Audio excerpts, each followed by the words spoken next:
Hey, how's it going everyone? This is DCSG81 and today I'm going to do a review for this not so new SH Figuarts lunch from Dragon Ball series.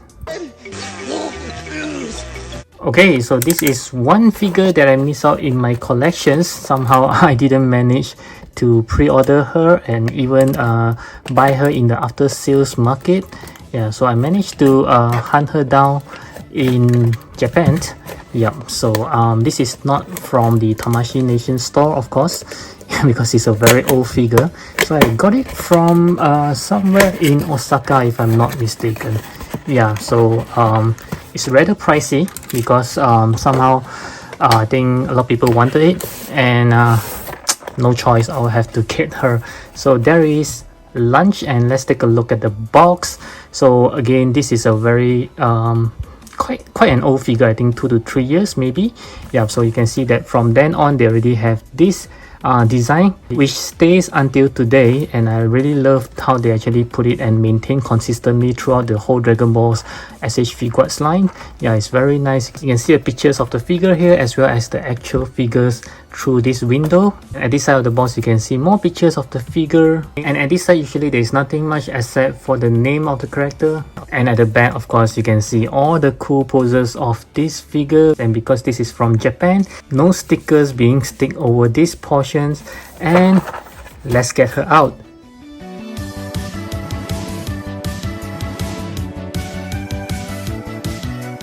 Okay, so this is lunch right out of the box. Yeah, I know it sounds weird that a character named Lunch. Seriously, I don't remember her being called Lunch when I was watching the anime or reading the manga. Let's get a closer look, and as you can see, she's rather cute and sexy in a way.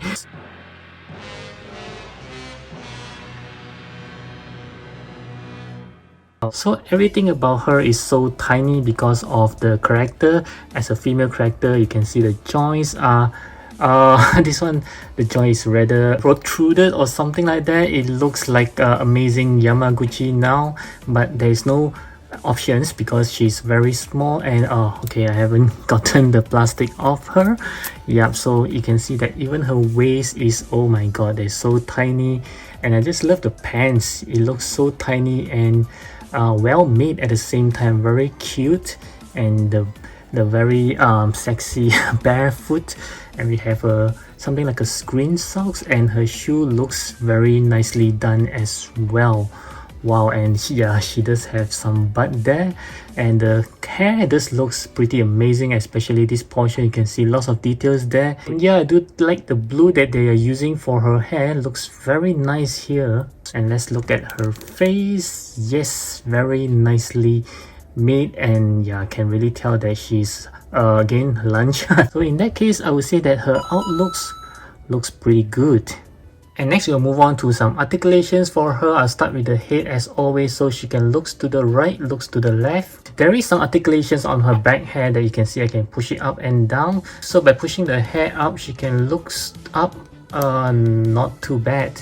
Looking down, yeah, not too bad as well. So her head and her body is just connected with a single ball joint, as you can see, but you can still move her head pretty freely. Her arms can go 360 degrees, but be very gentle with her. Again, her arm is connected to the body with a single ball joint, so there is no butterfly joint. Her arms can move up. Wow, very good. Single joint elbow. You can turn her hand around going up and down. 2 points of articulations. You can turn her waist, and you can also turn her mid torso around. So let's see how well this lunch can do a bend forward. Not too bad. And bending backwards, yeah, pretty good as well. So there is some tight swivels, but no pull down mechanism for the legs. So let's see how well she can kick forward. Wow, more than 90 degrees. Kicking backwards, not too bad. A single joint knee, but she can bend rather good. So she turned around here, nope. Her foot is actually on the joint, so you can actually swivels around going up and down, and there are toe hinges as well. So let's see how well she can do a split. Not too bad. So for such a tiny figure, I would say that her articulation is not too bad. And next I'll move on to the accessory. I will start with the hands as always. So she just comes with a pair of closed fist hand that's already on the figure, a pair of relaxed hands, a single left hand for holding on to the Dragon Ball, and a single right hand for holding on to the gun. And here's the submachine guns that she comes with. Looks pretty good. As well as this 1-star Dragon Ball. Wow, looking pretty good. And she just comes with 2 more interchangeable face plates. As compared to this one, this is having a normal expressions. This is something with a happy open mouth. Wow, this one is for when she's actually sneezing. Yeah, it's a very signature pose of her. I'll tell you why later. And yes, she just comes with an interchangeable head. As you can see, the hair color changes. The reason why I say that this is a very signature look of her, because when she sneezes with this hair, okay, she will actually turn into a yellow hair.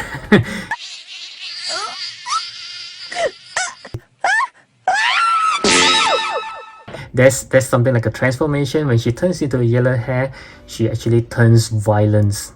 Okay, boys. Whose idea was this?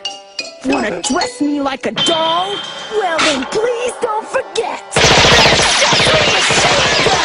Wow, this one is actually a very gentle girl. So that's the specialty of this character.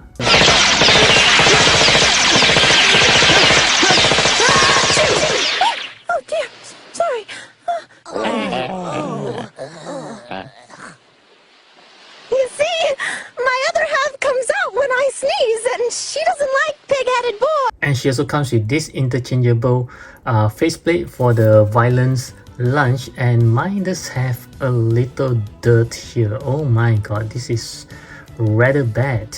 So these are all the accessories that she comes with, which I think it is rather okay for this character. Okay, so right up next, I'm going to show you how to put on some of the accessory onto her. I'll start with the hands as always. So since she's so small, you really need to be careful by pulling out her hands like this. And just put on the hands that you want to, as simple as that. And this is how she looks like holding on to the Dragon Ball. Not very sturdy, tends to fall off easily, so be very careful about it. Okay, I'm sorry that I made a mistake on the hands for holding on to the Dragon Ball. The relaxed open palms hands should be the ones that is used to hold on to the Dragon Ball. Or this other hands is used to hold on to the submachine guns like this. This is how she looks like with the gun trigger hands with the submachine guns. And to use these 2 interchangeable face on her, basically you just need to remove her hair. Yep. Remove the face as well. And just put on the face that you want to and connect back to the hair. Okay, so that's how easy it is, and wow, she looks really nice. And this is for her when she's sneezing. Achoo! And to interchange to this head, basically you just need to pull it off the head, but I would recommend you to actually remove everything, because there is something that I need to show you. So as you can see, the joint is rather special. You actually go to the back of the hair and it doesn't go straight. So when you pull, it might just damage the joint. So basically from here, you can easily pull it off. Yeah, I think it's more safer this way. But same goes for this head. You can see the joint is actually to the back of the hair. So you just need to remove everything. Yeah, even the face is safer this way that you can put it in. Yep, so this is the hole. And you just need to connect it like this. Yep, so it's easier and safer for you to do that. And this is how she looks like after she turned into Super Saiyan. Yeah, the violence version of Lunch. And this is how she looks like with the other faceplate. I hope you'll click on the likes button if you enjoy this review. And next, for the size comparison, I will compare her with the rest of my SH Figuarts Dragon Ball line. I have Kid Goku right over here, which scale pretty well except for his big head. And also Krillin. Yeah, this is the kid versions of Krillin. And next I have Master Roshi. And also Yamcha, which I think scale pretty well with her. And next we have this Bulma with very cute expression, and also Chi-Chi, yeah, the young version of her. And let's move on to some Dragon Ball Z. I have Bulma again, and also this Bulma. I'm not sure whether this is from Dragon Ball Z or Dragon Ball. Yeah, I assume she's from Dragon Ball series. And next I'll compare with some adults. So I have Gohan as well as Trunks. And I would like to compare with some non-Dragon Ball from the SH Figuarts. I have these two Spider-Man, which is the Friendly Neighborhood Spider-Man as well as the Amazing Spider-Man. And let's compare with some other brands. I have Mayfax, okay, and also Marvel Legends Deadpool. And right up next, I'd like to talk about the scale for this launch. Yes, in many cases after I Google her, she seems to be called as launch rather than lunch. Okay, so I will call her launch from now. And because she does have a very limited screen times in the comic, so I'm finding it very hard to find some comparison pictures of her with another character, and the best I can find is this picture whereby you can see her with Bulma. But in this case, you can see she does have the same height as the Bulma, so she's rather accurate when it comes to the scale. But then again, I do found another pictures with Master Roshi. You can see they are much taller than Roshi, but if I were to take the Roshi figure himself, you can really tell that maybe he's being made too big, but they are also being a little bit short. Okay, so in this case, I think it would be better if they can be like maybe like an inch taller, then it will be more accurate to the comic. Yeah, so they are rather small for any of the females in Dragon Ball series. Now we'll talk about the pricing for this girl here. Well, like I said earlier, I actually bought her off at a higher price because I didn't get her during pre-order, so the price have jacked up. Initially, I think the price is around 7,100 plus yen, and this is an web exclusive again because she's one of the kind. So yeah, I would say that she costs a little bit higher as compared to other characters, but if you are a true fans, I think it will be worth your money. Okay, so my final verdict for this launch based on the star rating so far is going to be a 7.5 out of 10. Yes, aesthetically, I think she looks beautiful. So for characters such as this one, I think it's pretty unique. So if you are not a Dragon Ball fans, I would say that this is not for you. But if you are, I think you should really get her because like I said, she's one of the unique characters that will actually change when she actually sneezes. Yeah, so that's pretty special in terms of characters trait. So I do hope that you enjoy my review and certainly hope that it helps you to decide if you should get this launch, and I'll catch you again in my next video. You better watch this video or I will shoot you.